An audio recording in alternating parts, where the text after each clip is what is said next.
baby. Most modern metal is supposed to sound heavier than this, but does it? Let's break it down. This is not coming from nostalgia.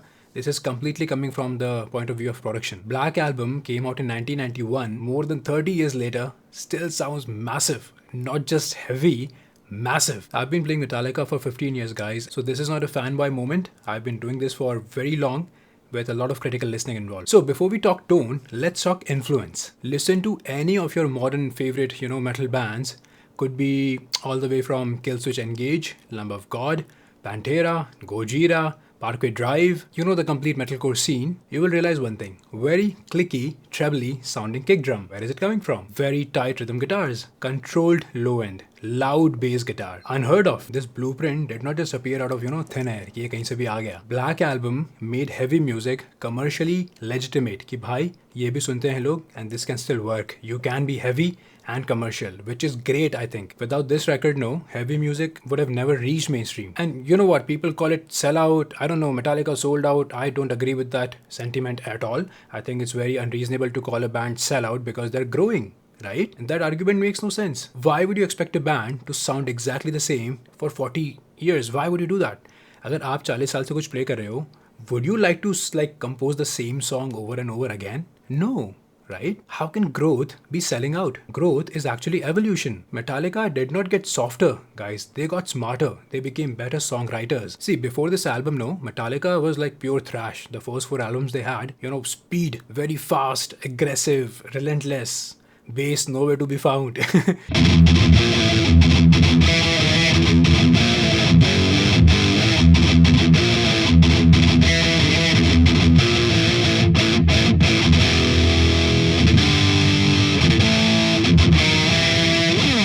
This is fun, this is fucking good, but what about...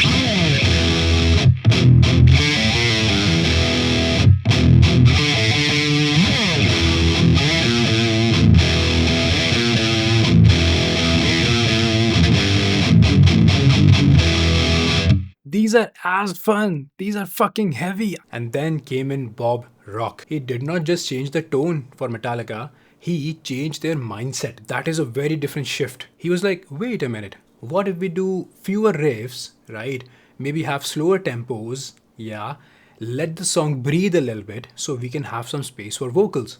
Because he understood that people are gonna sing the vocals. If the vocals do not connect with anybody, then it doesn't matter how fast and technically brilliant you are. He knew that. So he made sure everything is groovy, everything is more approachable. What is wrong with that? That's an age-old formula for good songwriting. And guys, slower does not mean softer. If done right, it can mean groovy, right? Listen to Lamb of God, listen to Pantera. Most of the riffs these guys had, not very technically challenging, but loads of fun. Listen to that song, Sad But True. It's impossible to not move with this song when it's playing, right? It's that bow, bow, bow, da-na-na-na-na. How do you not move to that? It's crushing. And that changed heavy music forever. Okay, let's talk about drums, the drum sound. Genre-defining drum sound, I can say. You know that kick drum, that very clicky kick drum that Metallica has? It is a signature for Metallica now. It's clicky, trebly, but also very weighty. It has a lot of meat in that 200. It has a lot of meat in the low end as well. It is defined. It has that upper mid push, about 2.5K, 3K, without sounding harsh and plasticky.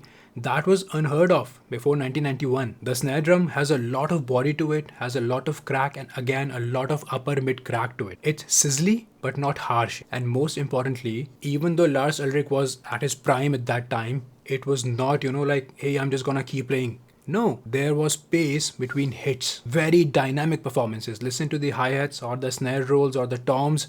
And speaking of toms, by the way, thunder, right? Thunderous toms. Again, no low mid information at all. Boosted upper mids, boosted highs, and boosted lows. You can actually call it scooped, but very much controlled and sculpted. Not just, mindlessly scooping the mids out. And this is where modern metal makes the mistake. Everything is super compressed. Everything is loud all the time. And because of that, nothing is loud. There is no impact. You know what, guys? If everything is loud, then nothing is loud. If everything is soft, nothing is soft. You gotta have contrast, especially dynamic contrast, for that loudness to actually impact you, right? That is what Black Album did wonderfully well.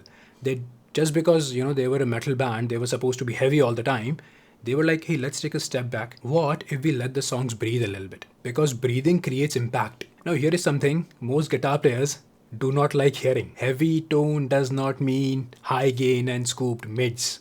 It's a lie. You have been lied to. And you remove the mids from it. No, right? Scooping mids is a lie. Do not scoop your mids, please. ये internet का logic है. Black album guitars are actually really mid forward. देखो mid range ना सिर्फ 700 hertz या 1.2 के या 1.3 के नहीं होती है. Mid range is from 700, 500, 600, lower mid to all the way up to 3.54k, right? In Metallica guitars, especially for Black Album, you have to remove your 750-ish and the upper octave of that, 1.2, 1.4k-ish, and you leave that 2k to the 4k region completely intact, no scooping happening there. So you would call it mid sculpting. Very surgically, not just mindlessly scooping the mids out. Don't do that, guys. And there's lot less gain, and there is less gain than most people think. You know where the real distortion is coming from? Right hand, the good old right hand. So if I play the sad but true riff like this,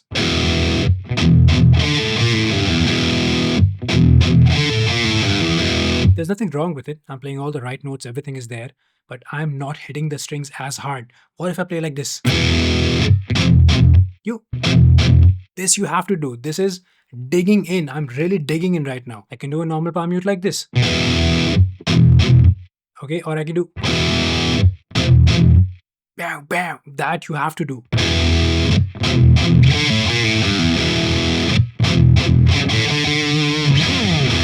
Palm mute is very important for Metallica. And we are talking about James Hetfield here. I mean, इसके ऊपर मैं अलग से thesis कर सकता हूँ एक चाहूँ तो, right? Hetfield's right hand and the precision that guy had, still has actually. He's like what, 60-ish? I don't know how he does it. Consistency, palm muting, relentless down picking. You can't fake it with a VST plugin. आप खरीद लो जितने plugins आपको खरीदने हैं. You will not be finding it. Gain was lower. Discipline, restraint was higher. You cannot buy a plugin for this, guys. Let's talk about bass. On this album, Jason was playing, and because Jason uses a pick to play the bass, that articulation you can very clearly hear. And the good thing is, Jason Newsted is not just about bass. He has a lot of upper mid-range and low mid-range in his bass guitar, which fills in that void that the drums and the guitars are making. Keep this in mind. This is important. Lot of upper mid aggression, picking articulation, and the clarity. And very important to understand, bass does not hide under the guitars. जैसा first 4 albums पे था, it is actually sitting on top of the guitars. You can hear the bass guitar being very loud in this album, and that actually kind of paved the way for a lot of other metal bands to come.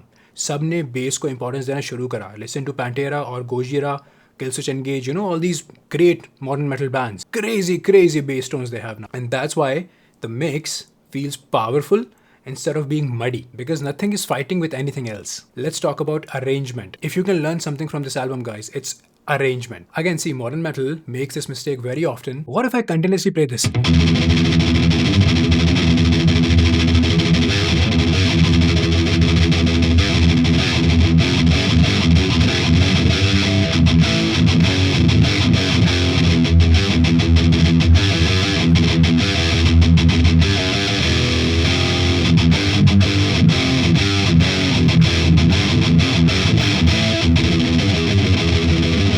I mean, some of you might like this, you know, death metal playing all the way throughout it. Sure. But why don't you let the riff build? What if I do something like...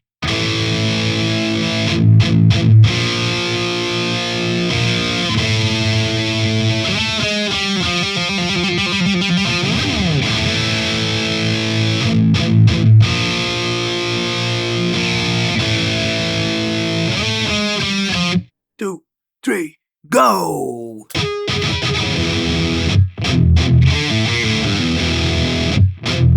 This is fucking heavy. I will take this over the mindless alternate picking all throughout the song ever. Everything is huge all the time. No contrast, no breathing room. And that's what Black Album did wonderfully well. They used restraint. They were disciplined. In the verses, they were pulling it back. And in the chorus parts, everything exploded. Why? Because verses were a little bit, you know, low, quiet, shy. And then suddenly the chorus opens up. That is what creates impact. If everything is loud, there is no impact. Songs like Nothing Else Matters.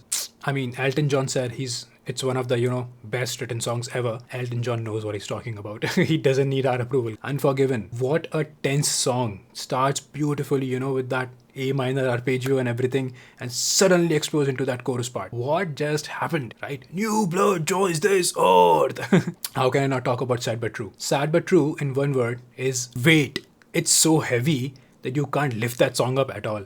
It's impossible to not groove when that song is playing. Enter Sandman, I don't think I need to introduce this song at all. And there's one more important thing, guys, that most of us don't talk about, that most of us miss. If you take a look at all the tempos in, I think what 9-10 songs this album has, Black Album, you will notice one thing. Most of the songs revolved around 90 BPM, 100 BPM to 120, 130 BPM. Apart from maybe, Through the Never and Holier Than Thou, they were a little bit faster.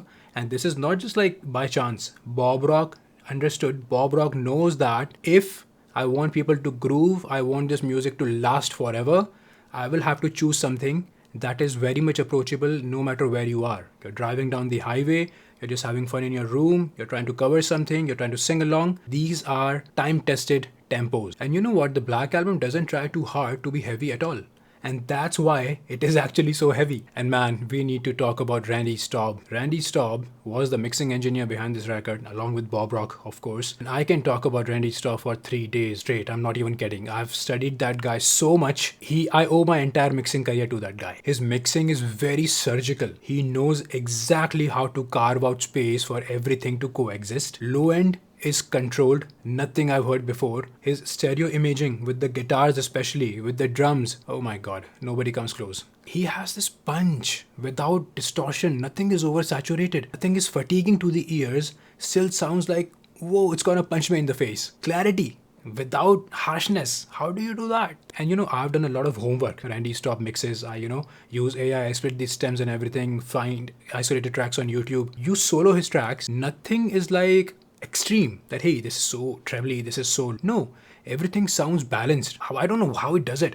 And then you put everything together, it's phenomenal. It's like monumental. Like, what just happened? Why is everything so amazing sounding? Randy Staub changed the mixing game, man, after 1991 Black Album. Okay, here's the philosophical part. Black Album sounds modern when modernity was not really a thing. It did not follow trends. It actually created a trend, right? That genre defining drum sound, that scooped mid sound, जिसको सबको लगता है mid scooped हैं, but they are sculpted beautifully. They are not scooped. I'll prove it to you guys. अभी का जो metal है ना, the modern metal today that we have, technically brilliant, insane, right? Credit where it's due. But players are faster, but they are not really songwriters. They are not composing. They are just showing their skills off. Why? I do not know. Tools are better. Plugins are better. You can buy, 10 VST plugins for guitar simulations now. I think that's also what's kind of bringing it down. Because every band that came out in the last 10-15 years, metal band, progressive rock or whatever you want to call it, they sound the same. Why? Because everything is overcompressed. Everything is oversaturated, everything is like over-triggered, overproduced. There are layers and layers and layers where the layers are not needed. They do not understand discipline and constraint in production. It removes the weight from your song actually. Again guys, if everything is loud, nothing is loud. See, you can be as technical as you want to be. That does not mean you're gonna be sounding heavy. Bigness comes from discipline. Listen to all of your favorite metal bands from 90s, 70s, 80s, rock bands. They were so disciplined in their songwriting approach. They did not try to prove they were great. And that's what actually made them great. I think guys, Metallica did not sell out. They leveled up, man. They set the bar, and the bar is still very high. This album still sells every week. They must have done something right. And that's why 1991 still sounds heavier than 2026 can ever hope to be. So if you're serious about rock guitar, you care about tone, you care about, these production breakdowns, why something sounds the way it does, this channel is for you. We are going to break down more legendary albums. I was thinking about maybe some AC/DC, Alice in Chains, Gojira, Zeppelin, The Who, The Eagles, my absolute favorite bands. We're going to talk about from a guitarist perspective, right? Guitar will be our center of it.